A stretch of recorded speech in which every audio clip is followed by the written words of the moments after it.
Wuteng Caatu Jolof numéro 2 ak Wuteng Wuteng ngeen jàkkaarlool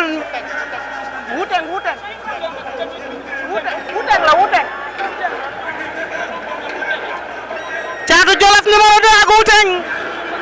ndeysaan Caatu Jolof numéro 2 moo leen woon ginnaaw Wuteng ngeen jàkkaarlool Caatu Jolof numéro 2 ak Wuteng Wuteng ak Caatu Jolof numéro 2 cokkaas na ndeysaan turandoo Caatu Jolof numéro 1 la ndeysaan xaleb Diamaguène Sicap Mbao baa ngi noonu mu ngi dajeeg Wuteng bu écurie Langsane troisième combat de la soirée door na mu fayu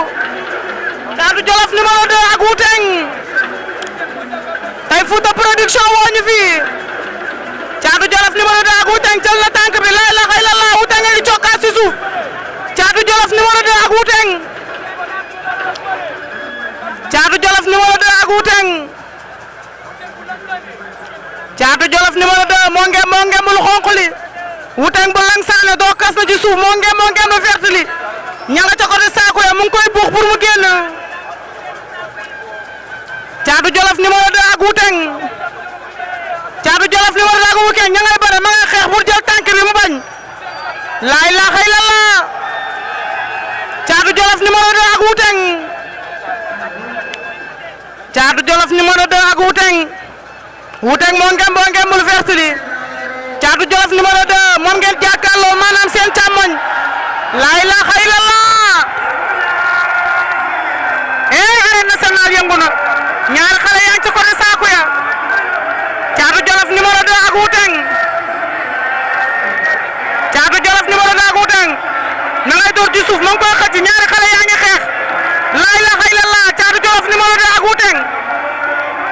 Caatu Jolof numéro 2 moo leen woon ginnaaw Wuteng ngeen jàkkaarloo noonu ndeysaan xale Diamaguène Sicap Mbao ak xale Langsane bi ñu ngay xeex ci kaw door fayu la ilaha illallah Caatu Jolof numéro 2 ak Wuteng Caatu Jolof numéro 2 ak Wuteng Caatu Jolof numéro 2 ak Wuteng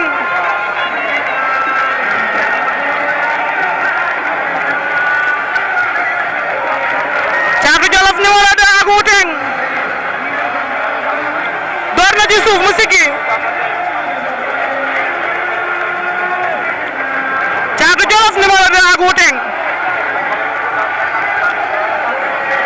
Caatu Jolof numéro 2 ak Wuteng la ilaha illallah stade ambiance bi door na ma ngay daje la ilaha illallah ñaari xale yaa ngi xeex attention mbëri ndaw yi dañuy xeex dañuy bëre dañuy indi lamb te dañuy dundal lamb attention génne na ko saako yi génne na ko saako yi génne na ko saako yi nee na ko ñëwal nga bëre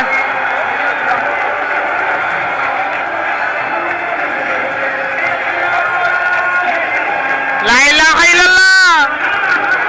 Caatu Jolof numéro 2 ak Wuteng daje nañu ñoom ñaar daje nañu dañu ko la ilaha illallah la ilaha illallah attention Caatu Jolof attention Caatu Jolof attention may sant naa ko seeti mu waxoon ma ko mu ne ma Wuteng moom nga gis dinaa ko Wuteng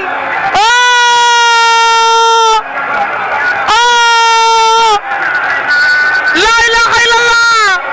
la ilaha illallah attention la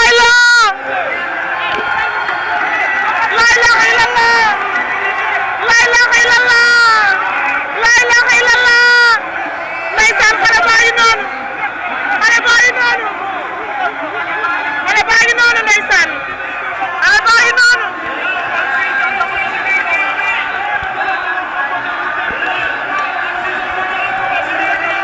xale baa ngi noonu si digg géew gi bañ naa génn xale baa ngi noonu si digg géew gi bañ naa génn waaye xoolal ma ambiance bi xoolal ma ambiance bi xoolal ma ambiance bi aja champion nuyu naa la xoolal ma ambiance bi xoolal ma ambiance bi xoolal ma lii xoolal ma lii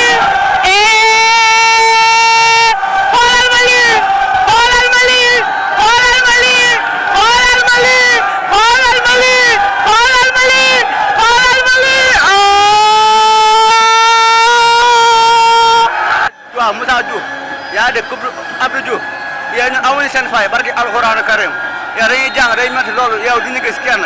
wallahi ñu siy jàpp yow di bëggee waa jàmm gën bu baax a baax di bëggee sama tooma caatu jolof yéen ma ngi Gambie waaw mais lu nekk la ma dee wax ma lu ma xam si lu baax wax ma. sa premier combat tey yàlla may leen ndam noo bëree. waaw mais tamit maanaam sant yàlla waaw ma ban damaa ñëw fii ku nekk damaa dar ba si yow ku nekk dama mbër ni ngay bëri defal nii moo tax ma ñëw ba waree maanaam dal waaw ne du booy ëpp ma dool ëpp ma dàq ma bëre waaw mais ni ma bëree noonu laa mënoon bëree ne daa am lu ma bàyyi sama gaal am lu ma topp tamit ja damay bàyyi xel si loolu yii dañoo bàyyi seen lépp dagg seen xaalis def seen kisat ndax man su jël seen fosière kon man si booy bu ndaw dama guma fenn maa leen di bëggee di bëggee matu encore waaw moom a njëkk a jël interview moom a njëkk a jël interview maa ngay bëggee yow fi mu bëgg a yegg yàlla nga fa suñu borom yeggal billahi wala di bëggee jafe tamit en bés waaw incha allah